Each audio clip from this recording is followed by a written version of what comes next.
পূজা হয়, বিভিন্ন ক্লাব করে, বিভিন্ন বাড়িতেও হয়। তো সেই সমস্ত দেবদেবী যেমন সার্বজনীন,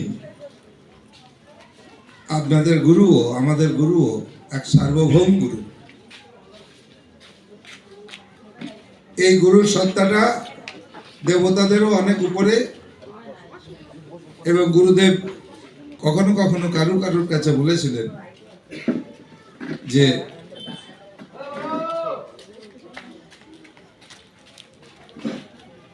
আমার যে অবস্থান,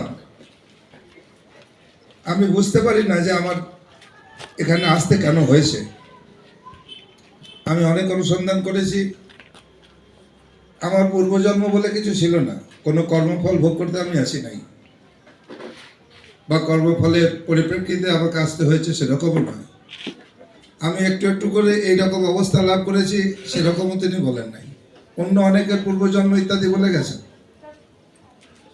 কিন্তু তার নিজের সম্পর্কে তিনি বলছেন যে আমি এসেছি এর আগেও, গুরু হয়েই এসেছি, আর এইবার আমি কাউকে ভুলিয়া যাইতে আসি না।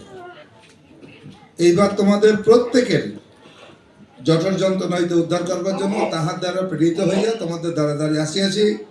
তোমরা আমাকে চিনো, আমাকে জানো, আমাকে বুঝো।